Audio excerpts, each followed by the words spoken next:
Hi there, welcome. Good afternoon, everyone. Welcome to the webinar. I'm Prath from the Content and Partnerships team at Tokyo Hardao, also known as TYHO.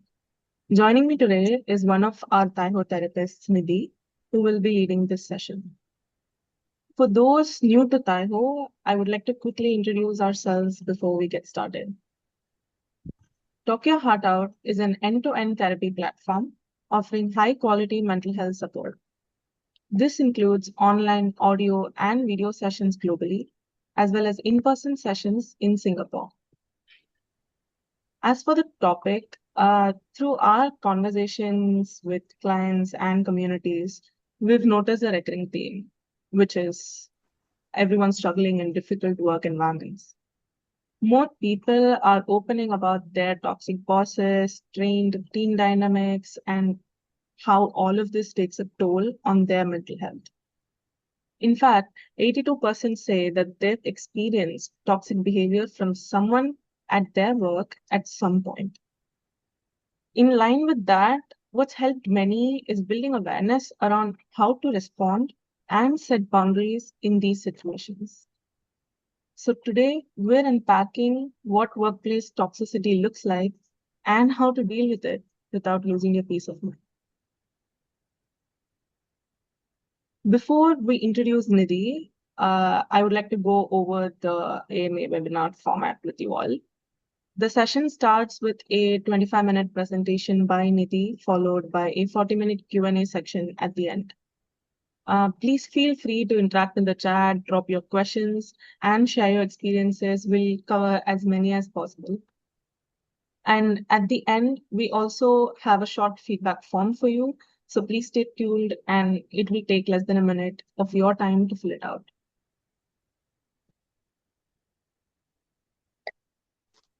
Now that we've covered the session format, I would love to introduce Nidhi, our speaker for today.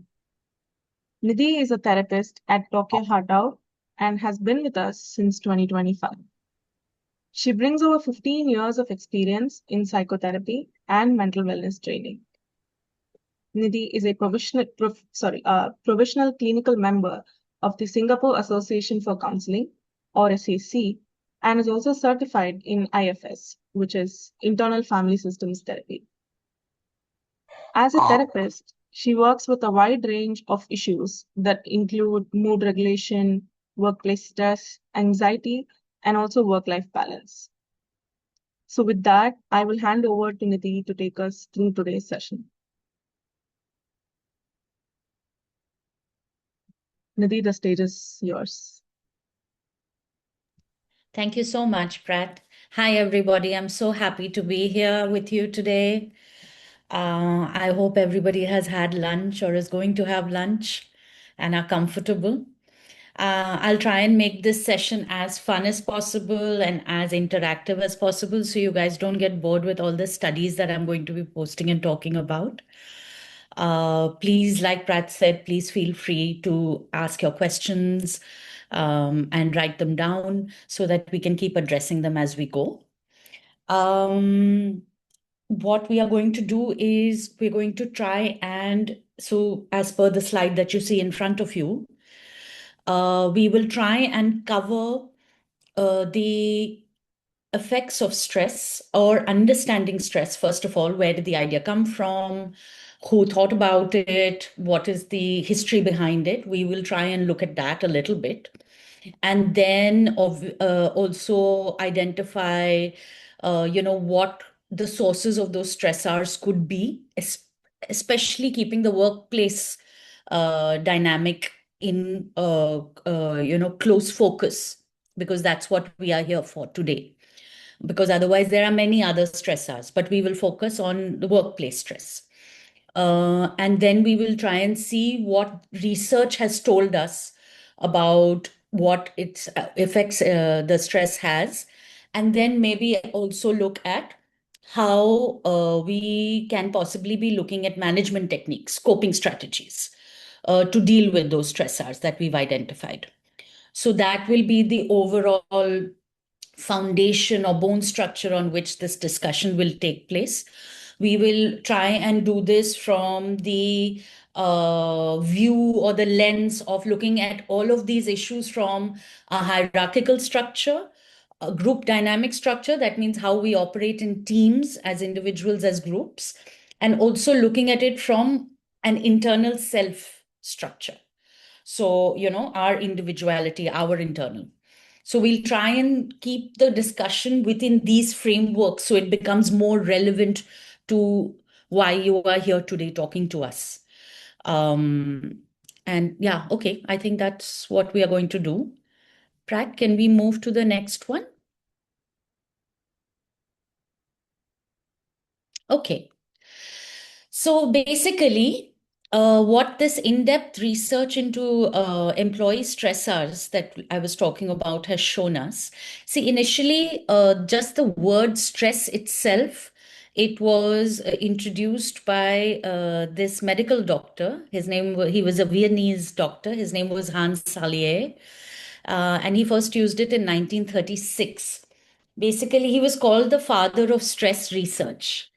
And what happened was that during one of his few of his rounds that he was doing at the hospital that he was working in, he realized that although as doctors they were trained to identify symptoms, they were and give the patients a diagnosis for the symptoms. He did obviously start realizing and observing that even though the diagnoses for many patients, each patient was different, there was certain commonality of symptoms amongst all of those diagnoses. So, for example, if I had a liver issue, or if I had a stomach issue, or if I was dealing with any other illness, physiological illness, there were certain underlying symptoms which were common to all patients. And that is what he called the syndrome of just being sick. That's what he used to call it. Which is interesting because he identified, very typical things which we see in ourselves every time. We don't even realize. Like he said, looking tired was a common symptom amongst all, or having very low motivation to do anything, not wanting to get up, having low appetite, not wanting to eat. Then he said that low preference for sleep. You couldn't sleep well. So he identified these 4 or 5 broad things which we perceive as stressors today. That what in 1936 he identified that and said that this seems to be a common thing amongst all patients. So this must be something which is coming out of some external stressor. That's what he looked at it because he's a physical doctor. And so he found that there are many somatic responses, physiological responses, which are common and which create a disturbance between in the individual. And he noticed this in all mammalian organisms. He noticed it in rats, he noticed it in humans, he noticed it everywhere. His research showed him. And this was that you would have inflammation in the pituitary gland. Then there was a peptic ulcers were found in his research. And he would found that there were like lymphatic atrophy. Basically, you had internal reactions to chronic stress, of undergoing chronic stress, which were physiological purely, right? So that was Hans Selye for you. Now, what happened after about, I think, a few years after, there was Lazarus and Falkman, which was 19, actually, maybe not more than a few years after, 1984. Richard Lazarus and Susan Falkman, they came up with a very interesting stress model, and they called it the transactional stress model. And this is very well known all across. This model is used by health psychologists, occupational therapists, and it's quite accepted as a good model to understand stress, even for sports psychologists, things like that. Now, this particular transactional model of stress Basically, what it said that it looked at this individual psychological process. So he basically, the Faulkman and Lazarus added on to Salier and said, yes, there are physiological reactions to an external physiological stressor, but at the same time, there is also a psychological factor to it. So they added on. And basically, they said that stress, or the perception of stress that we as human beings feel, is due to the interaction between the environment and the individual. And that is what is creating the stress. And what he emphasized on, mainly he and she, was there is how we think, how we approach the stressor, how we react, how we examine and think whether we can handle this stressor, whether we cannot handle the stressor, our appraisal system, internal appraisal system, which we call cognitive appraisal, which is a technical word. We look at, so how the individual is appraising the situation that has come in front of him, and what is the individual's coping strategies, existing coping mechanisms that the individual is feeling they can use to manage the stressor. Based on that is how the individual will start perceiving how bad or how high or medium or low the stressor is. So that was the fundamental change that he and she brought in their theory. So he said that, it's not solely due to external, but also how the individual perceives and copes with the external events that affects the stress levels of a person. So it was quite interesting because he brought the human element into it. And that then helped us, or our people who did more research and more studies, it helped them to design intervention, which is what we will talk about later. Intervention strategies based on this idea that the individual can do something about it. The individual is not just a victim of the circumstance, right? And that helped the management design, and the current management design that we see in all therapy rooms, in most therapy rooms when we work with individuals, we see it is based on the foundation of it is based on this. All right. Okay. Strauss, yes. Now, there are many, many, many studies. The good thing about workplace stress and stress as such is that we have immense data, immense research, and immense study from all over the globe that informs us quite accurately about what is it that we are observing, what is it that we can do, and what has worked, what hasn't worked. So that is the real good part about workplace, occupational psychology and occupational stress, workplace stress. We have a lot of research. So one of the studies, for example, amongst many, was done, it was published in the Journal of Management Research and Analysis. And they published it in their October-December 2016 issue.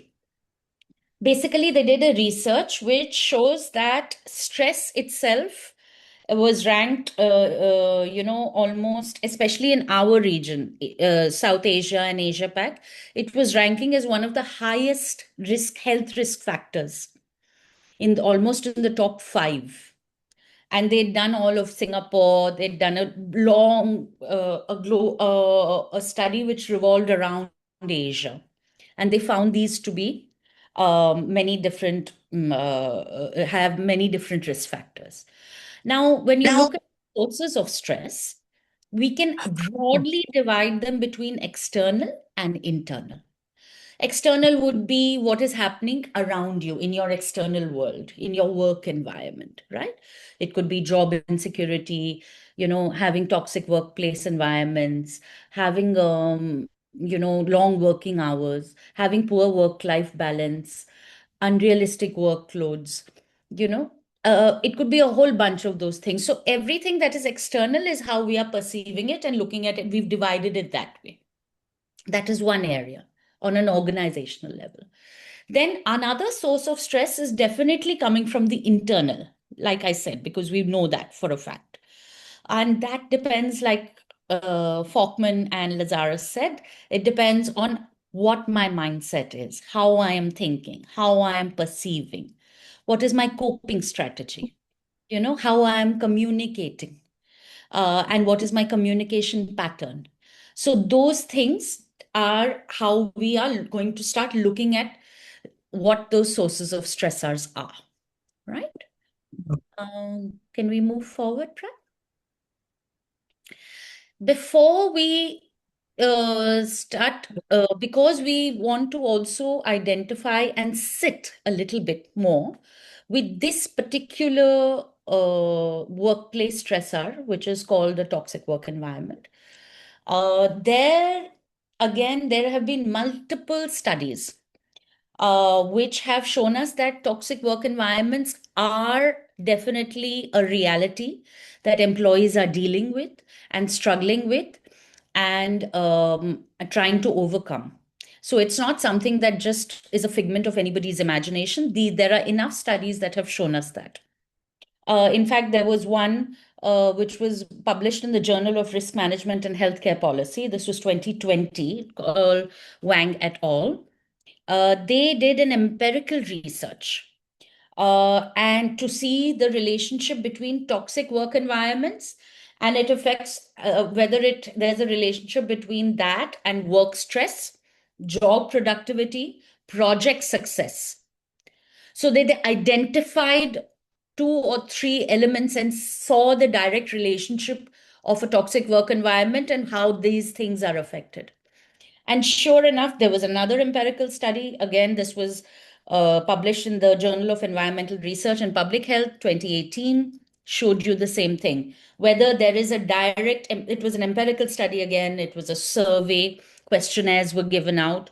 Almost upwards of 300 questionnaires were given out. People were given a Likert scale to, point and identify their what the workplace environment or the toxic workplace environment that they were experiencing was doing to them. So there also they tried to analyze the toxic workplace environment and job productivity, and there also they found a direct correlation. So when we look at workplace environments, we broadly divide them into two. One is a collaborative workplace environment. Simple enough. It's as it says, it's an amicable place. It's a fun place. You feel a sense of security. You feel a sense of belongingness. You want to perform. You have good workplace relationships with people. You have good organizational citizenship behavior. You feel that there is a belongingness to you being there, and it's pleasurable to go to work and come back. That would be a typical collaborative work environment. That is, those would be the characteristics of that. And then, Prat, if we go to the next one, we'll be able to take a look at the toxic workplace environment. Now, some of the characteristics of this environment you will notice, and this has also been identified in the study itself, which, clearly it looks at basically four subconstructs. The particular study that I'm talking about, the empirical study that Wang and his colleagues did, where they looked at workplace ostracism, like if somebody you getting ignored or somebody getting ignored, harassment, bullying, incivility. They looked at identified these four subconstructs to say whether a place is toxic or not. And like I said, they did it through different scales. There's an ostracism scale, incivility scale, harassment scale, job burnout scale, job productivity scale. They applied all of these scales and then only came to a direct conclusion. So it was a very well done study, and it was done over a broad range of population. And there they found that once you identify them, it will start looking like this first piece of this slide, which is, when you experience narcissistic behavior within a hierarchical structure, somebody who has more power than you. So there, you will notice that there is offensive, insulting leadership. You get called out on small, small things. You get called out in public. It gets personal. It gets nasty. It's not pleasant. It's humiliating. Feels like harassment sometimes, ostracism, incivility, bullying, like I said. Those are the kind of features that you will start noticing in a toxic work environment. Sometimes it could just be power play, poor level of good group dynamics, poor level of cooperation, right, between teams. Those are the kind of features that you will notice in that kind of workplace, which seems to be quite common from a lot of the studies that we are seeing. One very particular thing about that, of course, is that the study also showed us that it has some serious negative ill effects. I mean, it has serious ill effects. The continuing to work for long periods of time in this kind of work environment it creates a difficulty in the employee's work life. It reduces the employee's job performance. This also the study brought out very clearly, and it has a direct the it is influenced directly by this kind of symptoms: harassment, bullying, you know. So definitely they found that it affected your workplace stress, which was very high. It affected absenteeism. People were, or employee turnover, staff turnover was very quick, very fast. It had high burnout, high work pressure. What you also found in terms of the toxicity, if people are staying in that environment, they found that they have even if they're doing like particular kinds of projects, the success of that project also is very dependent on these kind of things. So see, if you look at it from that perspective, of course these studies were done keeping organizations in mind as well. So even if we look at it from an organizational perspective, these things are not good for the organization itself. So it is in the organization's interest to try and keep the work environment collaborative, right? And because there are direct empirical effects that come out in terms of loss of productivity, loss of cohesiveness within teams, poor project successes. All of these things show us that organizations have to spend more on insurances because there are more health symptoms that are coming out of employees who are highly stressed. So lower productivity. All of these things are relevant for the organization and the managerial staff. And then, of course, you will notice that. Yeah, sure. Thanks, Fran. Okay, so then, of course, you'll notice that there are individual effects as well, which we will discuss further in this things. Thank you. Okay, so now let's look at effects of stress. I'm sorry if I'm going a bit slow. I will try and make this a bit faster so that we have lots more time to talk. Okay, now, so we are looking at effects of stress. These are things I'm sure all of you have experienced in your life already. If you've undergone stress, you have a lot of anxiety, you have a lot of worry, there's a lot of loss of confidence, don't feel like getting to work. Research has definitely directly shown direct correlation between high blood pressure, cardiovascular diseases. In fact, a very long 25-year longitudinal study was done in Finland, which showed us that there are direct cardiovascular diseases that do pop up if there is certain environments where workplace stress is high. So definitely headache again is a very, very big thing. Tension, anxiety, not feeling good, low appetite, all of those things, they start affecting us. If any of you are interested more about where the direct effects are and how those studies have taken place, please do ask. We'll send them across. They are very, very interesting studies to read. But needless to say, that we know empirically that there are direct physiological and psychological and behavioral effects of workplace stress that affects the individual, right? Okay. So before we go to management, I wanted to ask everybody a question. If you can help type it in. I wanted to know how many of us here are in work with upper management, managing teams, and how many are possibly mid-level managers who are, reporting, and how many would be just like fresh startouts. Would that be possible to get a number on, Pratt?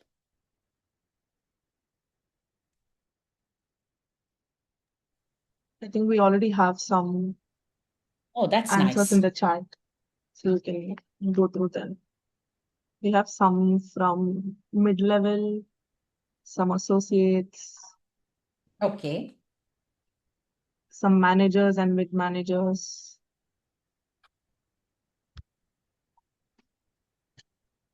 Okay. Now, the one of the reasons that I was bringing this up and asking, of course, please feel free to keep answering. I'm just kind of going to further elaborate on this. We also have One of the freshers. Yes. Oh, that is so interesting.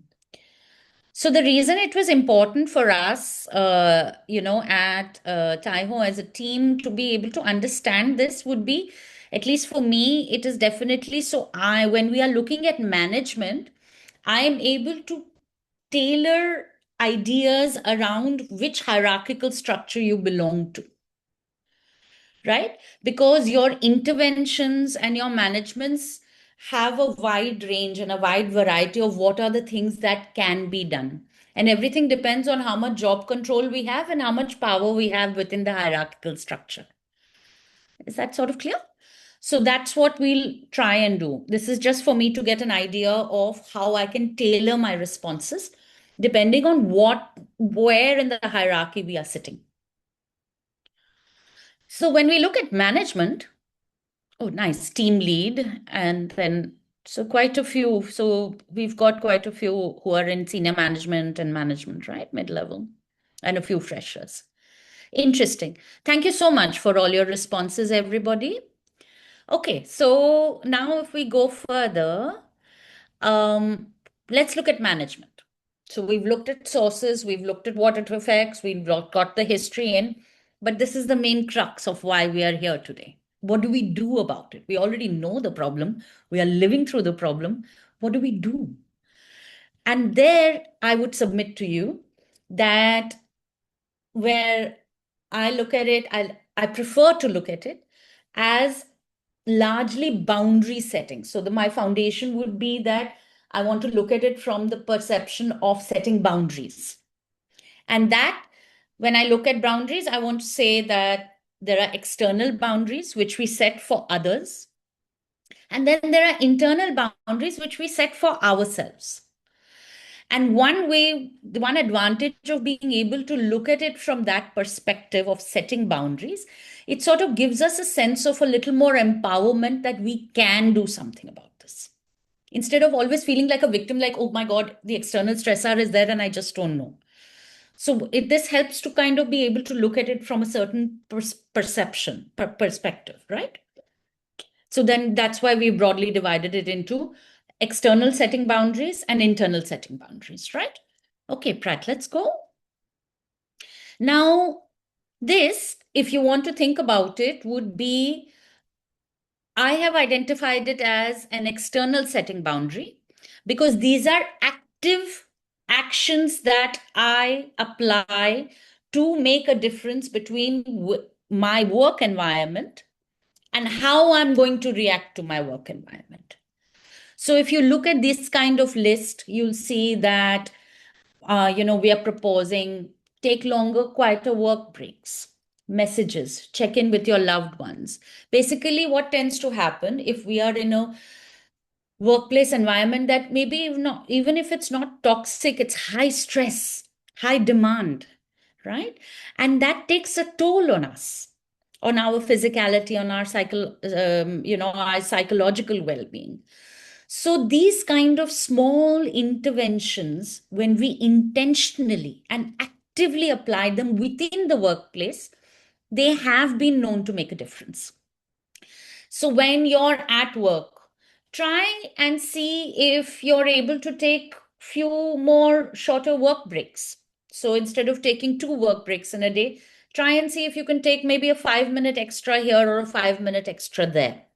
You know, try, if it gets too overwhelming, try taking calming breaks. Call somebody at home, talk to the child, talk to your husband. Try and change your mindset for those 5 or 7 minutes into another part of your life that is just as important, right? Try not to talk about work during lunch breaks when you go. That would be another interesting thing to break that monotony and to de-stress, de-elevate ourselves. These things help. If possible, you want to have more office allies. You want to have more buddies who think like you, talk like you, have more jokes like you. Just smiling and just relaxing and just talking about home for 15 minutes during the workday kind of de-stresses us, tends to relax us, right? So this is what I mean by intentionally disengaging. It doesn't mean that the work is not important. The work is important. You have to complete it. You have deadlines, you have KPIs. But at the same time, it's important to keep intentionally saying, okay, this is one part of my life, but it's not the only part of my life. And once you create that disengagement, a little bit of distance between you and your work, you'll start noticing that you're able to regulate yourself better. All right? Okay. Now, the other part, which I'm again calling intentionally external, is definitely how we are communicating. Verbally, when we look at, say, for example, we want to we want to have a very steady tone. We don't want to be, if we are very, very heightened or feeling very emotional, that would be the wrong time to have any conversation with a colleague or a team member or a boss, right? We already know that. So always try again when you're feeling elevated, you're feeling heightened, you're feeling hurt, you're feeling disturbed.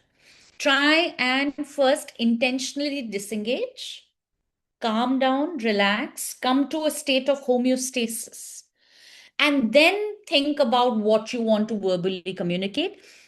Chances are quite high that your communication will be positive, as opposed to when we communicate when we are disturbed or heightened. Then our communication will become a little emotional, right? Combative sometimes, right? So use a lot of I statements. Stay relaxed, stay warm, stay calm, right? That would be one area. So out of looking at it verbally. Non-verbally again, oh, Prat, thank you so much. Can we go in, or we are doing I statements? Let's look at a few examples here before we get to non-verbal, right? Okay, so now, for example, would you guys be open to doing another short little activity? Maybe you can type your responses of what you would do. Okay. In this, I have a situation. And it basically, we would like that all of you type what you think would be the best response of what you think it should happen, right? One sec. So what the situation is that one of in fact, this was one of the questions we got. One of my managers tends to belittle people in meetings and can get quite toxic. I know I should speak up, but I don't want to put a target on my back. What can I do when I'm stuck dealing with a toxic boss? Would you be able to? Yes, it's an example of narcissism in the workplace. How, under normal circumstances, in your view, what is the best way to handle it?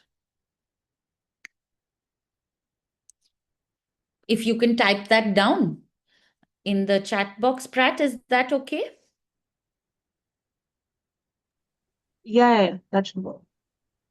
If anyone's interested, you can also unmute yourself. Oh, But feel free yes. to send your questions, answers in the chat as well. Yeah, if anybody quit, Nadia, that's an interesting one. What if we can't quit and we are stuck? What do we do then?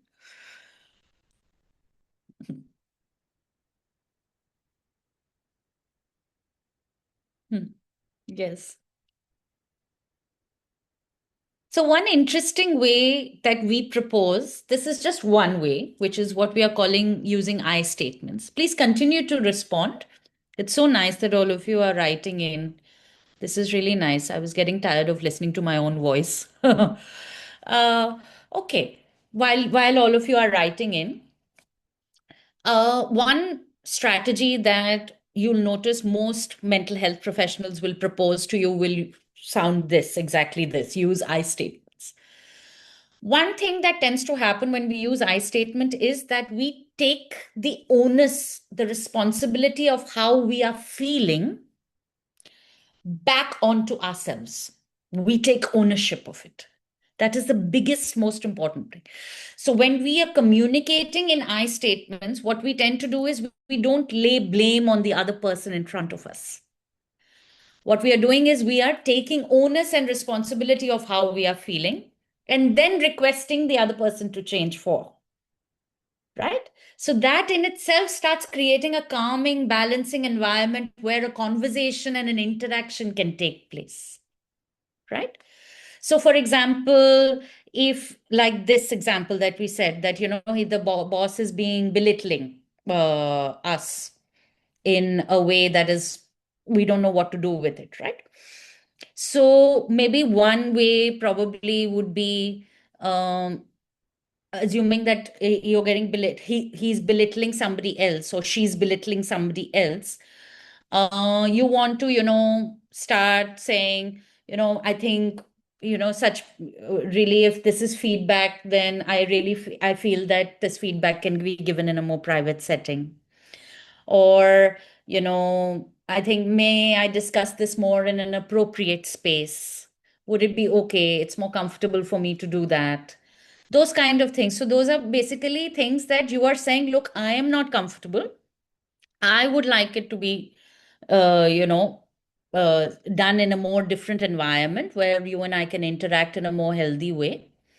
And then that's how you restate what you want to say, right?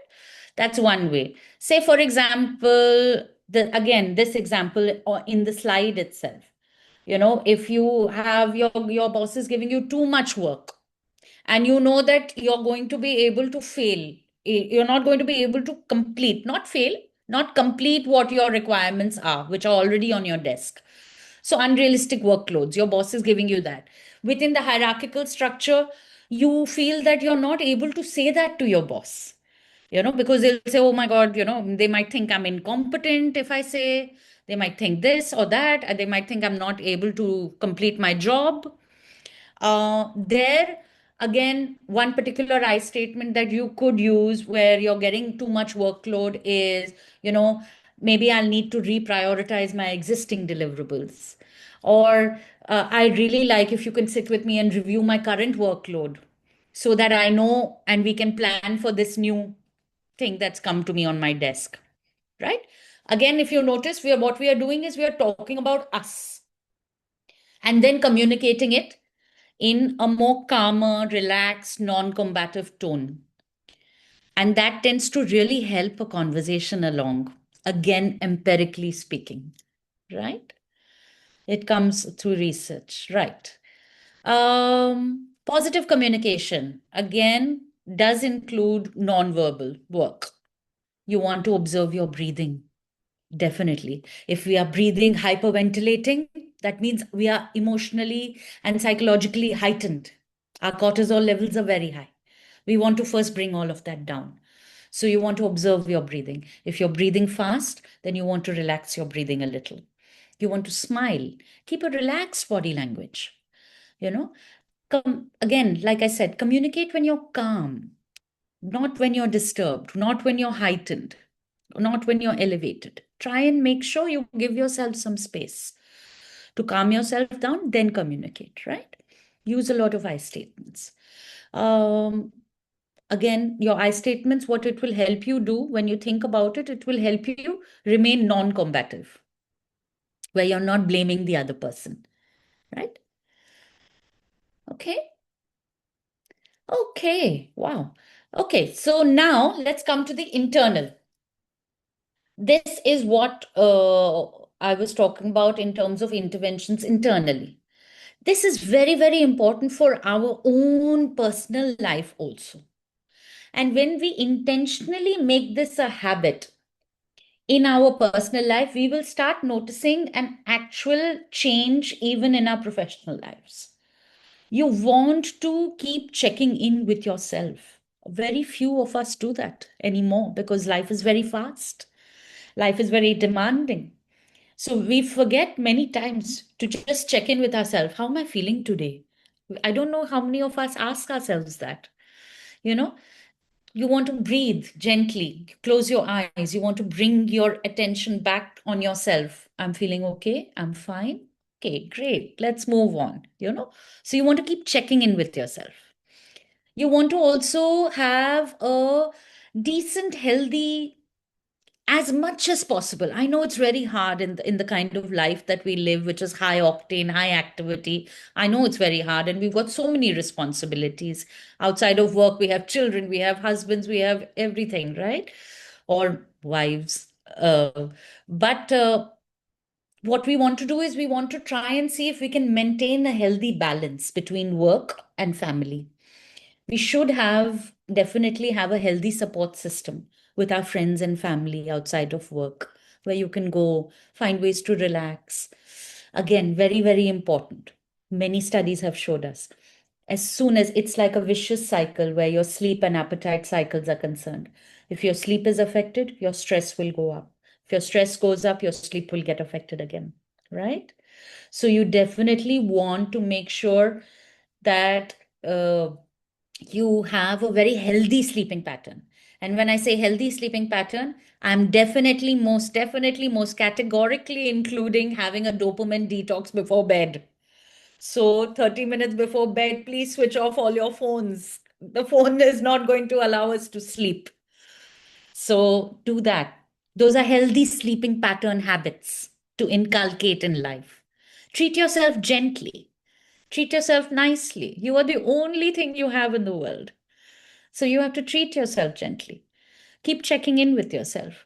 And obviously, last and not the least, remember absolutely nothing is the end of the world. There is always a tomorrow, right? And that's what will keep us a little more relaxed, a little more engaged with our own selves and our own lives, right?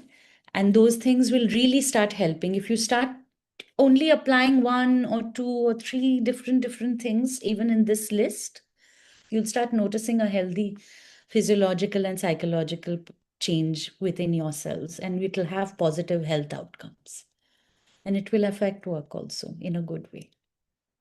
And that brings me to the end, Pratt. I have added some resources. This is from all the studies. Like I said, please feel free. We are happy to share the studies. They are very interesting if you're interested in long form reading. Uh, and we can open for questions. I'd love to hear your voices. Yeah, I think Thank you so you can much. also take a screenshot of this slide if you're interested in reading up further. Mhm.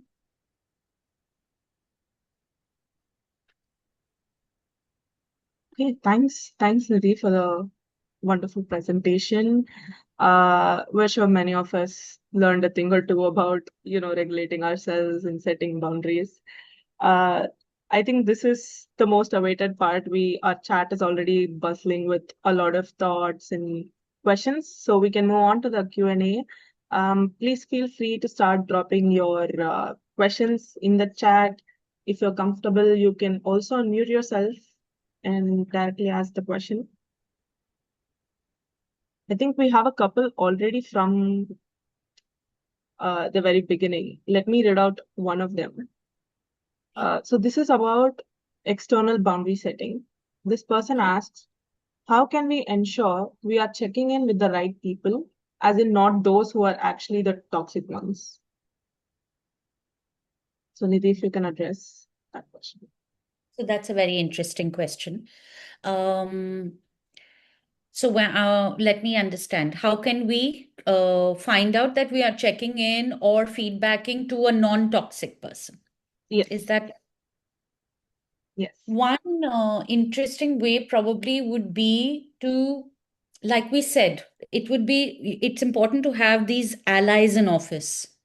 That would be a healthy active practice to have. That you have like-minded individuals that you talk to, that you discuss with. It's important to get feedback on which boss is like how. That you will start getting with through your allies, and that is just feedback, information gathering that you do if you're new in a workplace environment. Normally, people who are narcissistic, who are toxic, who have unhealthy coping mechanisms, unhealthy relational patterns, you will notice them off the bat. Your instinct or your gut will start telling you that, okay, no, this is not right. This person might not be encouraging for me. So listen to your gut. Your gut will rarely be telling you anything opposite. You'll be able to figure out from the person's body language. You'll be able to pick up words that the person uses. If they are very, if you notice that a person is the kind of person who has a relational pattern with other human beings, as there is where they are actively putting somebody down openly, or bullying them or belittling them, then you know that this person is not an ally. There's no point in actually kind of getting to him. With those kind of people, you want to keep your communication very clear and very concise and repetitive, right? That's the only way to do it. Instead of engaging them, you want to keep your information concise, clear, and repetitive. Have I answered that question? Do you think so? Please tell me if I haven't answered, and I will break it down even more. Huh? The we have a couple more. So I think this one is a bit similar. The question goes like this: what if it is your teammates that is talking down to you? I think Mm. previously it was about, colleagues who share the same workspace, but then you don't know them. But what if your own teammates are talking down to you? There, I would say that definitely having positive verbal communication would be the key, because I would not subscribe to you not doing anything about it and just feeling like a victim. That's not healthy. So, you definitely want to either identify the individual who is talking, creating the negative workspace and separating them, requesting for some time to have a one on one interaction, and then using I statements to communicate what you are feeling. Definitely, I would highly recommend that. Make it an active approach, but just make sure that you are not feeling heightened, you are not feeling emotional. Make sure that you are in a calmer state, your body language is okay. Always request for the person to be separated so that it's not a discussion that takes place in a group. Otherwise, it becomes us versus them, which you don't want. And then definitely use positive, assertive I statements of saying, I feel that you are creating this negativity in the team. It is making me feel insecure. Can you please tell me how we can fix this? How you and I can work together where we are appreciative of each other? Those are the kind of words and communication patterns you want to look at and identify and intentionally apply. Has that answered your question? Thank you, Nidhi. Thank you. I'm sure it made sense. Uh, the next one is how do I deal with extroverted coworkers who have a lot of allies and exclude you specifically? So singling out this Hmm. person. So how do you deal with that? I think this is also um, there was another follow-up comment that says it's harder when this is like active workplace bullying that's happening. So how do you deal with a situation like this? So when ostracism, this is what we call we call it ostracism. It is a very important. A lot of research has shown us that it is an important source of stress in the workplace. Uh, when this happens, what we definitely want to do is, first of all, to a large extent, you want to definitely start distancing yourself internally so that you're not constantly feeling as if you're being ousted. So you want to give yourself a little more space. You want to calm down a little. You want to break away physically during lunch, during tea breaks. You want to physically distance yourself from that environment that is creating the stressor for you. When you are in that group dynamic, that group environment, if you're constantly there physically, emotionally, psychologically, you are there, what tends to happen is the stressor keeps increasing because you keep feeling that you're being ostracized constantly. So you're constantly putting yourself physically in that situation. So, first and foremost, I would say that intentionally distance yourself from it. Try and get to a place where you can have your tea in peace, relax, so that you're not constantly thinking as if, oh my God, I am being the one who's left out. Apart from that, it might be a good idea maybe to even identify few people or individuals in that group who you feel that you can become an ally with, who you have something in common with. You can reach out to them on a one-to-one level, right? Again, I statements. If you are at a hierarchical structure where you have a little bit of voice, a little bit of agency within that team, it would be advisable to make it known that you are feeling ostracized by using positive I statements, using positive communication tools. It would be ideal if you have the agency, if you have a little bit of power and voice in that dynamic, that group dynamic, to use it, right? And to be able to talk about it. Just say that I'm genuinely feeling as if I'm being left out. Is there a reason, or is it just something that I am feeling? Can we do something about it? Those kind of things. Of course, the response might be like, no, no, no, of course, we are not, we are not ignoring you. Why do you feel that way? Very good. Then you have it that there nobody is ignoring you. Then you can speak more. But if it's always better to bring up the subject front and center and let the dynamics of the group react to it. Different people will react differently, but stay positive. Hmm? Thanks, Nidhi. I think we have another question that's a bit similar, but this one involves power dynamics. So the question Okay. says how to deal with power dynamics and often being targeted down whenever I speak up. And they also receive negative responses like gossips and mocking this person behind their backs. Very interesting question again. Again, this will depend on where you are in the hierarchical structure. Look, if you're a fresher and you have just joined, your dynamics will be different. If you're middle management where you've been there for a little while, your dynamics will be different, right? If you're senior management, again, you have greater job control, greater power. Uh, so you definitely want to, again, if the group dynamic is so negative that it's starting to affect you so much, first and foremost, again, intentional disengagement. I cannot stress this enough because you are intentionally moving, disengaging from that stressor and finding more space, more quieter space within yourself. That's the first thing you're doing. Definitely start looking for allies and friends and people who think like you, like minded. That's definitely going to help. Whether in whatever hierarchical structure they are in the organization doesn't make a difference. Have a good friend that you can talk to, right? And be able to discuss this with, joke with. Another thing, probably, that you do want to do is it depends on how much you feel that you have the agency. If you have the agency, again, since it's a similar question, my response also will remain similar.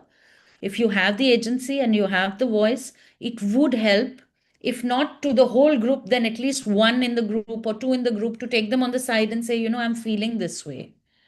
What should we do about it? I'm not feeling comfortable.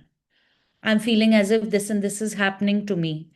Can you also help me to fix this? When we come from a place of asking, requesting, humility also, but at the same time also wanting to fix the problem, not wanting to gossip about it. When we come from that space, we normally, more often than not, you'll notice that human interaction is such that people will respond more honestly as well. right? So definitely try that and see if it works, you know. Thank you for that. Divide and conquer, Jacob. That's true. Exactly. Exactly. So I think we can take a couple more questions before we wrap up. So this question goes like this. If you have already positively communicated with the toxic boss and nothing has changed, is it better to quit? This is especially if you value peace.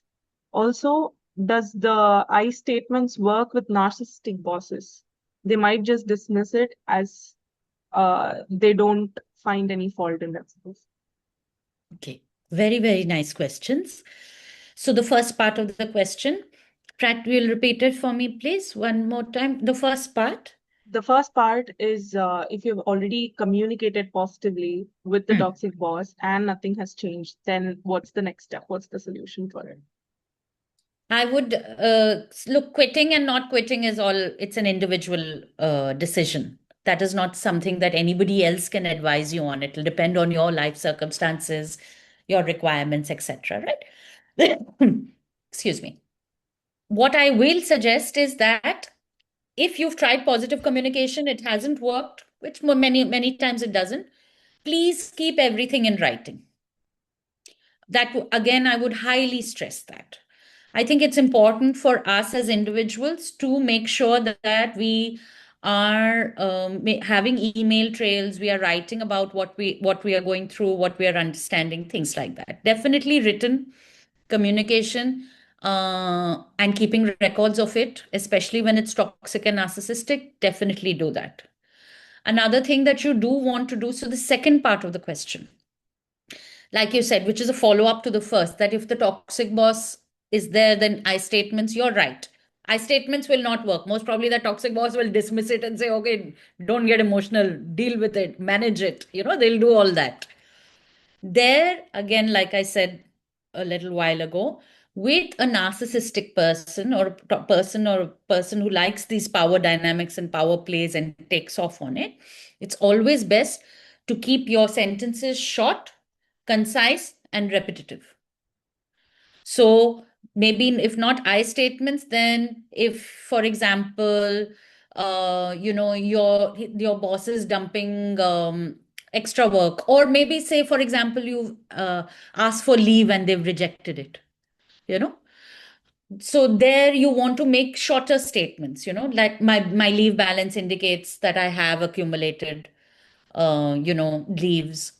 This break was already pre-planned. Do you want to keep your sentences very short, very concise, non-engaging, and repetitive? That's what you want to try and do. Is that making sense a little bit? I hope so. Thanks, Nidhi. We have one more question. Um, so it goes like this. I have always been a self-doubting high performer. When I have experienced bullying from someone who is good at work or senior is a bully to you, it feels hard to deal with the situation because it's hard to tell if I need to do better or if they are negative. How do I know which one is it? It is. Okay, I'm going to need one more repetition of the question again. Yes. So I have always been a self-doubting high performer. When I have experienced bullying from someone, is it either because, I'm not good at work and then I need to do better, or if it's because they are negative? So how do you identify the difference between that? Is it like a genuine feedback, or is it because they are negative and they're bullying you? So bullying is bullying. Okay. There is no, if it is negative feedback, then it will not feel like bullying. Then it will be feedback that you are given. It's a critique. And when that critique is coming from a place of positivity and a place of, I need you to do better. When it's coming from there, it will not feel like bullying to you. That's why it's important to keep checking in with yourself. Your gut will always tell you what is happening in a group dynamic. If a person is being bullying and wrapping it up in this garb of I'm trying to help you, or I'm by giving you criticism, I'm hoping that you'll improve, and then communicating everything in a very personal, negative manner, wherein you are feeling attacked, then that's bullying. That's the difference. It's about how you feel. It has nothing to do with your confidence level or anything like that. No, it is a bully will be a bully. A person who's genuinely looking for you to develop, excel, will critique you, but critique you in a positive way.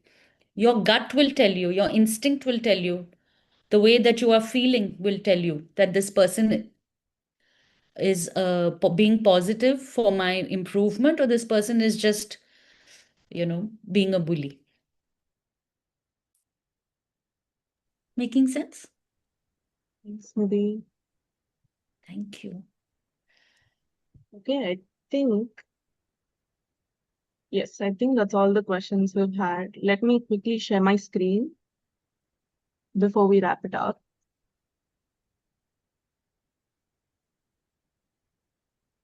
Is my screen visible? Yes. Okay, great. Thank you all so much for the questions. It was wonderful to see such an interactive chat session, and thank you, Nidhi, as well for answering all of them. Before we wrap up the AMA, I would love to invite all of you to the next webinar, which is happening on 4th September. This is on identifying and setting boundaries with parents, which is also something that a lot of us struggle with. Feel free to scan the QR code at the bottom left to register for free. You're also welcome to take a screenshot, and you'll also find the link in the chat box.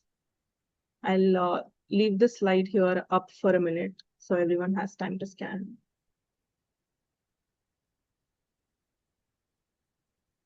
Please stay tuned until the end. We also have Nidhi's profile and the feedback form coming up.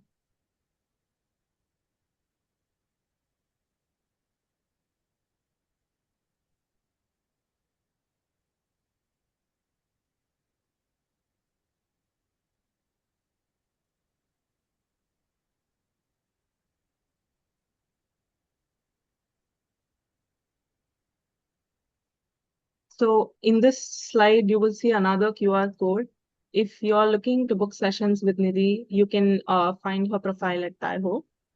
You can simply scan the QR code or click the link in the chat, and you can directly book a session with her there.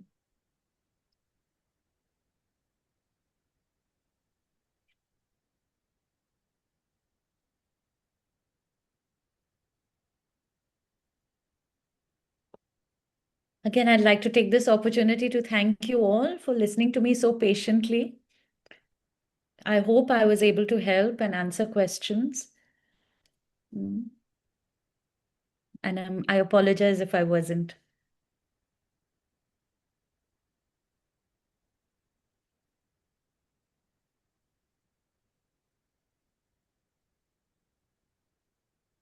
So that brings us to the last bit for today. Thanks again so much for joining us. We hope today's session was insightful and that you took away something from it. Now we'd love to hear from you. Please take a moment to fill out the feedback form. You can scan the QR code or click the link in the chat. Let us know what you thought of the session and how we can make future ones even better.